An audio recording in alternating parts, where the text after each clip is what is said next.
Good afternoon, students. Majid Matthew, I'm an expert in physics and ballistics. I'll be taking your introduction to forensic science and criminology for your first year. So you must have got a syllabus. So your unit first is forensic science introduction. You have the introduction. Then you have history and development in India and worldwide, basic terminologies of forensics, principles of forensic science. You have some agencies also. We'll be having some agencies too. And in unit 2 you'll be having criminal justice system. That means you'll get an introduction about the laws of the country. You'll have IPC, CRPC. We'll explain the basic laws that we follow in India. In unit 3 we'll be having the instrumentation part. Till 12th standard you would have just dealt with microscopes. So now it's BSc level. We'll be dealing with much bigger instruments. You'll be having TLC, HPLC, GC, GCMS. We'll get a brief idea of all these instruments. And in unit 4 there will be criminology. Criminology is basically we have so many theories of criminology and penology, punishment and victimization that we'll be having. Unit 5 we have an interesting subject. You have psychology, criminal psychology. We'll be dealing with psychology, the basic concepts about personality. Mostly we'll be dealing with personality, just the basic concepts, and we'll be using the tools like polygraphy, narcoanalysis. We'll be explaining that how that works for criminal identification. Like we'll be explaining all this. So I think we'll start with the first unit. The first unit is introduction to forensic science. So today we'll cover what is forensic, introduction, basic introduction. Then we'll cover the principles of forensic science. Okay, we'll cover the principles of forensic. If time allows, we'll start the history also. The worldwide history we'll cover first. Then we'll go to the Indian history. So we'll start with forensic science. The definition. Forensic science is like, it's an applied science. Okay, so you won't get any basic definition for forensic science. So this first definition of Merriam-Webster, that's a dictionary, it defines forensic as the application of scientific principles and techniques to a matter of criminal justice, especially as relating to collection, examination and analysis of physical evidence. So Webster defines forensic science as the application of science. That is what? Forensic science is an applied science. It's not a pure science. You have pure science like chemistry, physics. So forensic science is applied science. It uses all the philosophies of natural sciences and other applied sciences. So it uses all the philosophies of these natural sciences and the other applied sciences to solve or to aid the criminal justice system of the country. Okay, they have a criminal justice system for the country, and we use the scientific principles to aid the criminal justice system of our country. There's another definition, that is, it's a science of associating people, places and things involved in criminal activities, the scientific disciplines, assist in investigating and adjudicating criminals and civil cases. So from both the definition we can see, like the basic thing is like it's an applied science. So it is used for, it uses scientific disciplines for application in criminal justice system. So you won't be able to find a proper definition of forensic science. You can just tell that forensic science is an applied science that uses philosophies of all the other natural sciences and applied sciences to aid the criminal justice system of the country. Okay. So forensic science. Science is a collection of systematic methodologies used to increasingly understand the physical world. So what is science? Science is like systematic methodology. So to understand the phenomena of the world, so how water boils, how gas is formed. So to understand the physical world, we use some methodologies. So that is science. So forensic is considered forensic and science. Okay. So the word forensic is derived from a Latin word known as forum. So forum means for the public. The public is the meaning of forum. So I'll show you what is forum.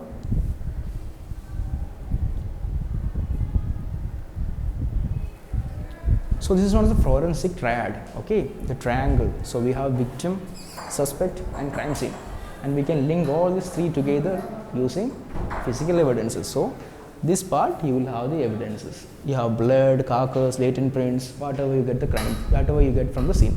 Okay. Evidences you won't get from the scene alone. You can get evidences from the victim. You can get evidences from the suspect. Okay. So we have the suspect, crime scene, and victim. The three ends of the triangle, and this triangle is joined in the center by all the evidences. So that is known as a forensic triad.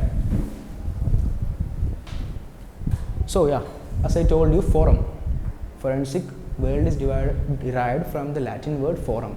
So in old ancient Rome, so forum was a place where they used to conduct the public trials. Okay, so that is a place for the public. So they used to conduct their trials, their gladiator wars, all those things they used to conduct in the forum. That place is known as a forum. So you can see actually forum is a place that is there are so many buildings, those are mainly government buildings. Okay, so in this place they used to give trials for criminals, they used to solve public issues, all those things they used to do it here. So that is where the word forensic derived from. Okay, forum. So next we will move on to the laws and principles in forensic science. So every science is governed by certain laws. Forensic is also governed by certain laws. So we will move to the laws of forensic science. The first law is law of individuality. First law is known as law of individuality. So it states that every object, natural or man-made, has an individuality which is not duplicated by any other object. So it defines that every object, whether it's natural or man-made, everything is unique. Okay, the uniqueness is one definite thing that we use in forensic science. We search for this uniqueness. That is how we solve crime. Okay, so the first principle is law of individuality. So every object has their uniqueness. Every object has their uniqueness. You can take example currency note. Your currency notes, whatever currency note which is printed by RBI, they will be having so many security features, and they'll also be having serial numbers. No two currency notes will be having same serial number. So everything is individual. A physical example: snowflakes. You know snow, right? So if you keep snow under a microscope, you can see snowflakes.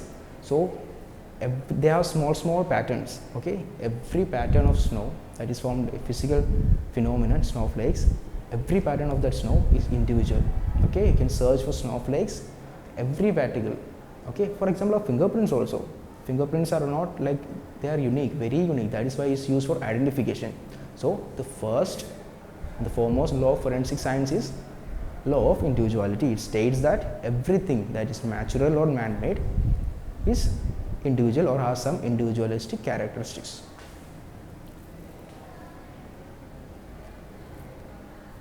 Second one is known as principle of mutual exchange. Principle of mutual exchange. That's a very important law in forensics. They are the most important law on which forensic is based. That is known as principle of mutual exchange. Okay, it was given by Sir Edmund Locard.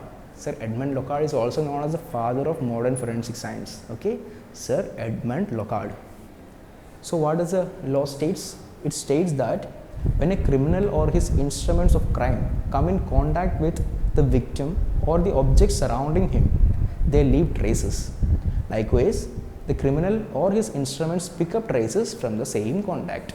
Okay, it just means that whenever two substances or objects come into contact with each other, they share some particles between each other. So whenever two substances come in contact, this is known as mutual contact. Okay, so whenever they come in contact, they mutually exchange some particles. Okay, maybe sweat from this hand must have been in this hand now, dust from this hand must have been in this hand now. Okay, they may be microscopic also or macroscopic. So every contact leaves a trace. Okay, that is the law in brief. Every contact leaves a trace. It was the most definite law in forensic science, and it was given by Sir Edmund Locard. He is known as the father of modern forensic science. So mutual exchange of traces takes place between the criminals, the victims, and the objects involved in the crime. So when for example, I am using a knife to kill someone, so I stabbed him, so blood from the body will be on the knife, right? You can identify blood. Some particles, maybe some grease or oil was on the knife, that will be on the wound, right? So when I go to the crime scene, I can see that there was some oil splatter or something on the edge. That means some object will be having some oil on that. Okay, so knife exchanges oil to that wound. Also the wound exchange the blood. So when I catch the suspect, get the subject and find a knife, I can test for blood. So if I find blood, I can use for its comparison. Okay, that is known as mutual exchange. Examples are shoe prints. you know shoe prints, right? So if I'm coming out from outside, for example, it's rainy season, I'm coming from outside, what happens? I came into the room, dust from the floor will obviously come in contact with my shoes, they'll get stuck to my shoes. Whatever water or anything in my shoe will also get contact, will be also in contact with the floor, and both gets exchanged, mutually exchanged. Okay. Dirt also, dirt can also be, dirt is like we use dirt in most forensic cases. You will find dirt with shoe prints, you will find dirt. We can analyze dirt. Okay, for analysis we'll have analysis and other parts. First we'll just go with the basics. Paint, accident cases. So when two vehicles collide, paint from one vehicle will obviously get stuck onto the other vehicle. Paint on that vehicle will be on the other vehicle too. So you can use the paint analysis. Each paint will be almost the company. The paint will be, companies have certain compounds in their paints. So if you pass them through GC and we analyze it, we can identify the compounds. If you get to identify the compounds, we can point out which manufacturer this vehicle belongs to. Okay. Law of progressive change. The third law is known as law of progressive change. So it states that everything changes with the passage of time. Everything changes with the passage of time. The law states that change is inevitable and different objects may take different time span. Okay, that means like every object changes with the passage of time. For example, if it's a crime scene, if we don't go to the crime scene immediately, we would lose evidences. Okay, if you're going after 1 year, there won't be nothing. The evidences, most evidences, DNA for example, most evidences, fingerprints would be lost. Okay, everything, not just crime, not just the crime scene, the criminals, the victims also change. If you don't get the victim like in 2 years, after 10 years, the victim shape and everything, the structure will all change. Okay, just like that, everything changes with the passage of time. So it is the best to apprehend the criminal in the least time. The scene, the criminal and the evidences can change with time and can lose their significance. They can lose their significance. So we have to be immediate. We must not wait. Okay, for example, it's a crime scene. Okay, for example, fire was there. There is something called odor evidence, smell, odor evidence. So if we go there and if we get an odor of petrol or something, we can have a definite idea that petrol would have been used. Okay, but if I wait for like 3 days and I go to the crime scene, there won't be any odor. So the evidence is gone. That is what the law states. Law of progressive change. Okay. Examples: blood. There's blood in a crime scene. Okay, if I don't collect it in a specific time, blood will dry up. For example, if an outdoor crime scene, insects will come, they will degrade the blood. Okay, indoor crime scene, microbes will be there, they'll degrade the blood. It will lose its evidential value. You won't be able to get DNA, nothing. Okay, it will lose its evidential value. GSR means gunshot residue. Okay, gunshot residue. So GSR has organic as well as metallic particles in it. For example, we are using like nitrocellulose. That's an explosive compound. It's an organic compound. So if an outdoor crime scene, nitrocellulose is an organic compound. So we have the elements, sunlight, rain, they will degrade the compound. Okay, so if you don't collect them as soon as possible, they will lose their evidential values. You won't be able to know that GSR was involved. Okay, so the third law is known as law of progressive change. Everything changes with the passage of time. Yeah, the fourth one is known as principle of comparison. Principle of comparison, it states that only likes can be compared. Only likes can be compared. It emphasizes the necessity of providing like samples and specimens for comparison with the questioned items. Okay, it just tells you that only things which are similar or the same can be compared. For example, if I am leaving a fingerprint here, okay, it's a crime scene. Suppose it's a crime scene, my fingerprints are there. Okay, you caught another person and you took his fingerprints, and you can't compare his and mine fingerprints, right? Both are different. You have to get me as a suspect, you have to collect my fingerprints, then compare. Okay, that is the basics. So you can only compare likes. The questioned and the specimen sample should share the same origin. Okay, question sample means the one which we get from the scene, which we need to know the authenticity, and the specimen sample is the one we collect. For example, we call a suspect and we collect the sample, that is not a specimen sample. Example, fired bullet. So when you fire a bullet through a gun, it has something called rifling. Okay, so it will get some specific marks of the gun.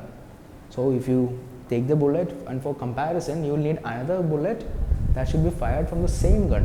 Okay, then only you will get the characteristic marks. Okay, if it's a bullet fired from the other gun, if you are going to the crime scene, you get a gun and you collect it and you test fired it and you compare that bullet, you won't get the comparison, because you will have to find the exact gun. You have to take the exact gun, seize it, take it to the lab, fire it, then you will get a bullet as a specimen. Then you can compare the both. Handwriting is also just like that. For example, check if a signature, mail forgeries, signature forgeries, you have a suspect, you will have to get the suspect signature. Okay, then only you can identify handwritings. So that is the fourth law. It is not a principle of comparison. Principle of comparison, it just states that only likes can be compared.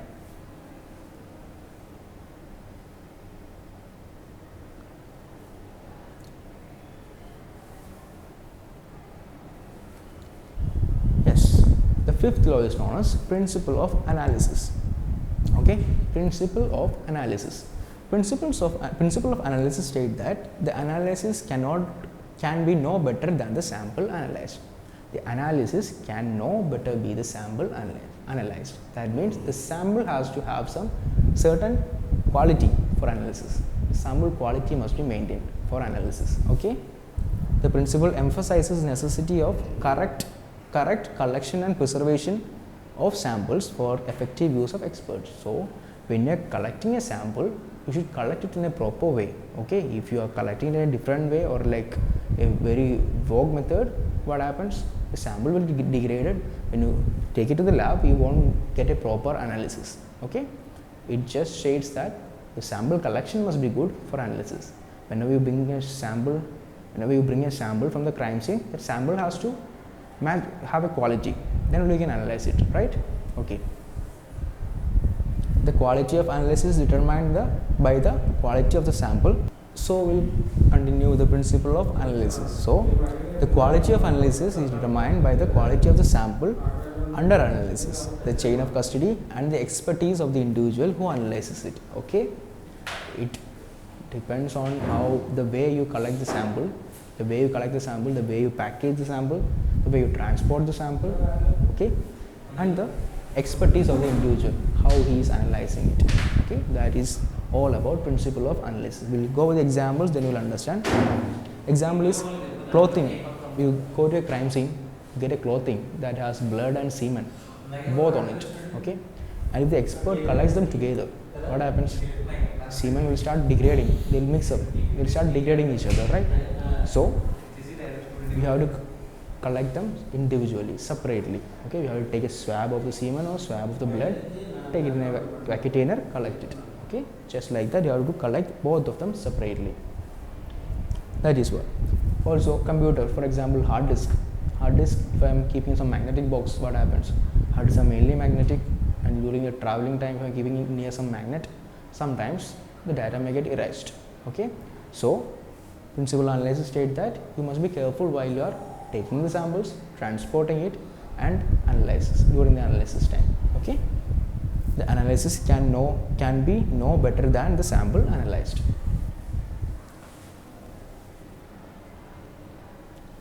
Law of probability. The sixth law is known as law of probability. Okay, so probability is mainly a mathematical term. It's mainly a mathematical term. Like all identification, definite or indefinite, are made consciously or unconsciously on the basis of probability. So all the identification that we make in the scene, that may be based on a probability. That is, it may be of the criminal. Okay, it may not be of the criminal. Okay, it is basically a mathematical law. Okay,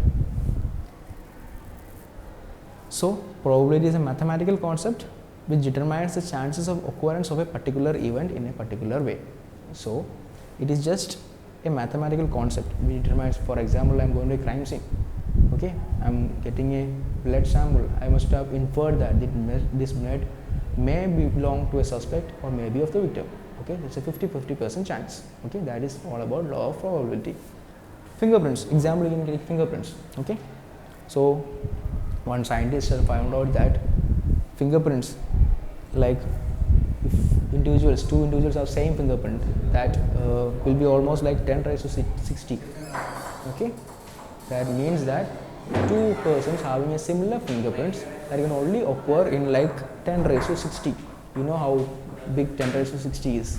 So that is why fingerprints are usually unique to everyone. If two persons should be having the what you can take, probability of two persons having a same fingerprint, that is almost equal to 10 raised to 60. Okay.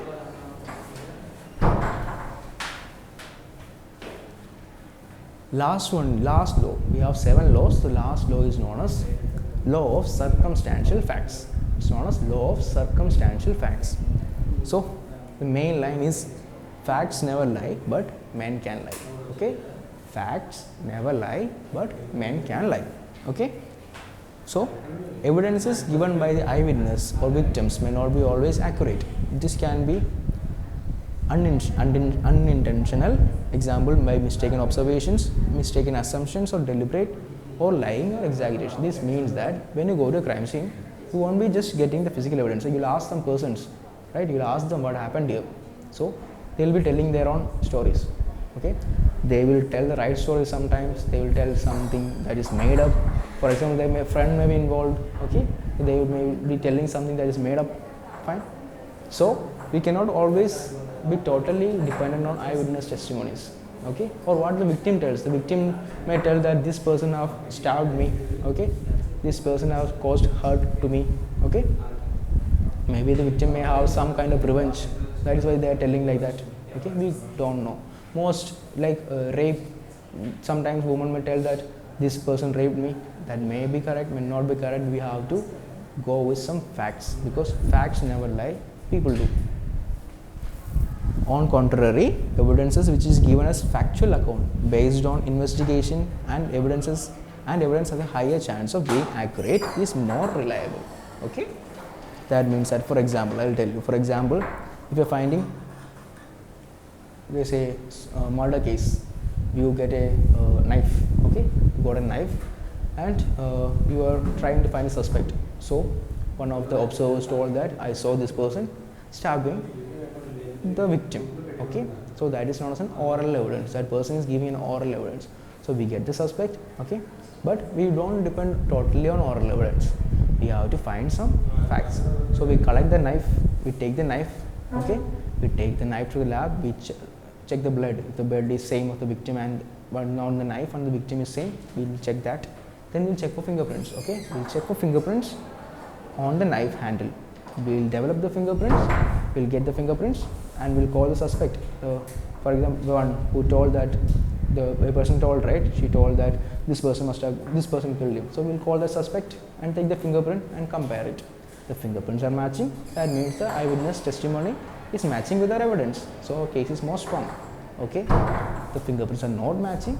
That means somebody else must have involved. We must have caught the wrong person. Fine. So that is all about law of circumstantial facts. Facts never lie, men do. Okay. So we'll just summarize the parts what we learned today.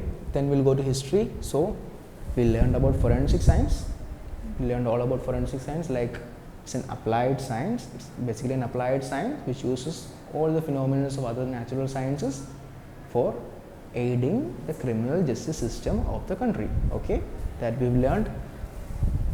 We've seen the forensic triad. There's suspect, crime scene, and victim. All these three are connected by our evidences, and that is what we as a forensic scientist will find. Okay, we will try to find these evidences, we'll identify them, and we'll get the suspect, and we'll get the suspect or the culprit. We learned about forum. Forum is a place, it was in ancient Rome. Forum is a word from which forensic derived. Forum is a place in ancient Rome.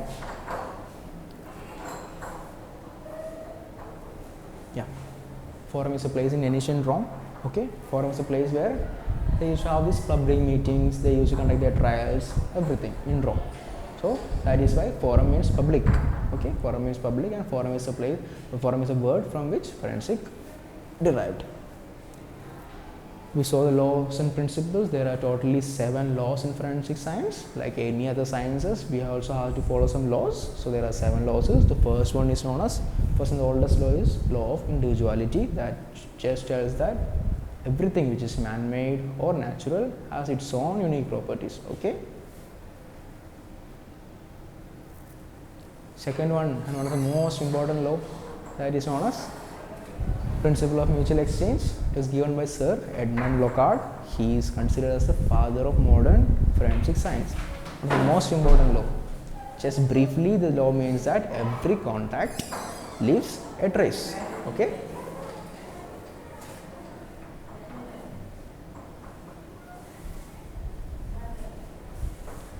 Then we have the third law, that is known as law of progressive change. Everything changes with time. Everything changes with the time. May it be the crime scene, may it be the evidences or the suspect or the victim, everything changes with time. Okay, so you will have to deal with the case as early as possible.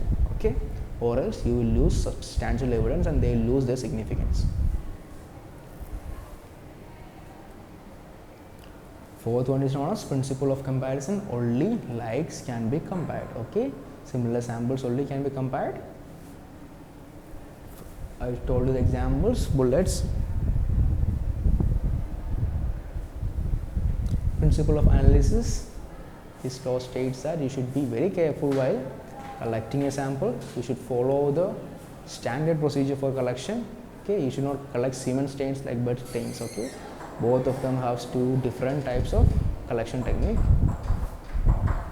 Yeah, you should also be careful by packing it, sending it to the lab, and while analyzing it, you should use proper techniques. Okay, like you should not degrade blood. You should not degrade blood with blood testing if you are going for DNA analysis. That is known as proper analysis. You must know what you need, what you must do. Okay, if you are going for DNA, go for it. Okay, if you are just going for blood grouping, go for it. Okay, you should not waste a sample.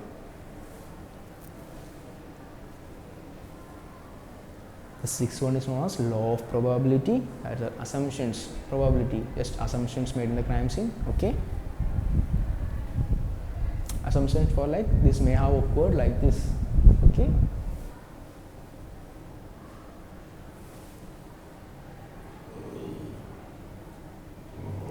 then we have law of circumstantial facts. Okay, circumstantial facts state that facts don't lie, men do. Okay, it just shows that oral evidences may not be reliable. Okay, the suspects or the victim suspect will tell something, or the eyewitness will tell something, or the victim may tell something. We cannot rely totally on that. Okay, we cannot send a person to jail just based on such evidences. Okay, you should have something definite, you should have some definite proof. Okay, so you should try to go for evidences, collect the evidences.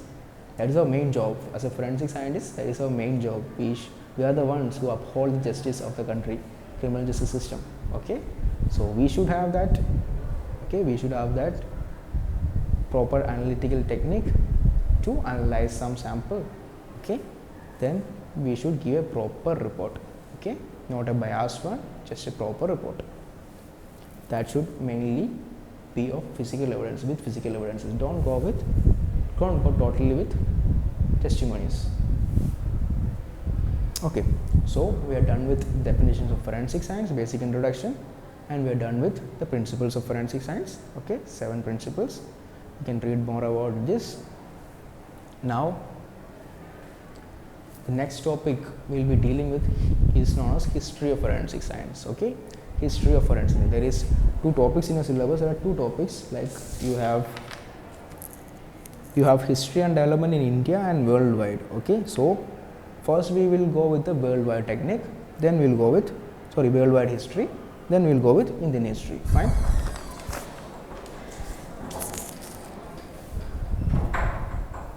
So there are like 10 more minutes left. So we'll just start the history. 5 more minutes left, so we'll just start the history, basic introduction. So, history of forensic science.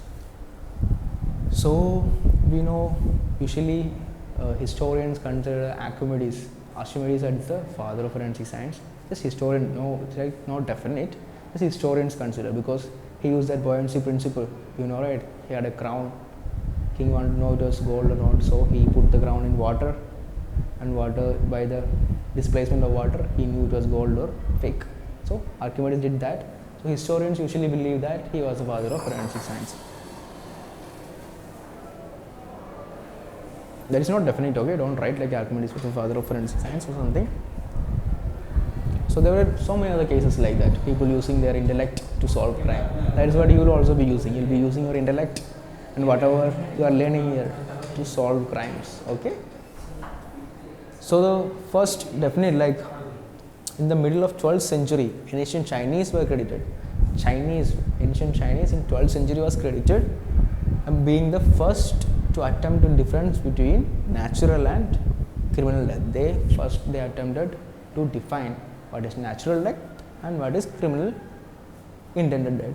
Okay, there was a book written by Sun Tzu, which is not called The Washing Away of Wrong. Washing Away of Wrong. That is a book written, and he observed how water got collected in the lungs of a drowned person.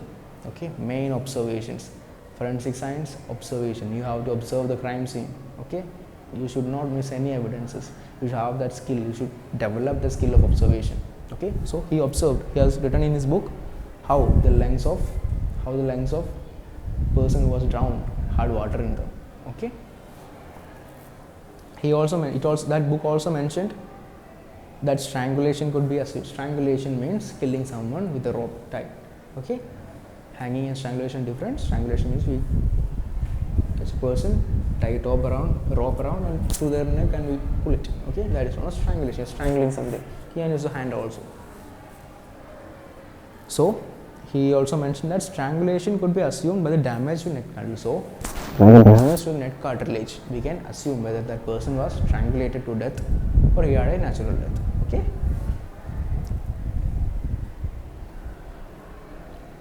So this is a picture I have taken, like it's not in a book or something. This is an X-ray of a person. You can see the lungs. These are the lungs. Okay. So this part of lungs, it's white in color. That means there's some kind of fluid inside it. That means liquid. That is water. Okay. Maybe that person must have drowned. That is how when you do autopsies and all, that is postmortem and all, research like this. Okay. So there was fluid inside. That means that if you are dead and I put you in a water body, there is no possibility like you will be taking in water through your lungs, right? So if you are alive and I pushed you in water, then you will try to breathe. Then that time what happens? Water will get inside your lungs. So we can identify. We can give a basic assumption that this person was dead before entering the water, or this person was already alive when somebody must have pushed him into the water. Okay, basic assumption we can make. So you can see the X-ray here. I think we will wind up for today's section. Like we will wind up here. We will explain about the history tomorrow. Okay. So forensic science, its definitions, its 7 principles. Okay, and the first basic history. Okay. Thank you.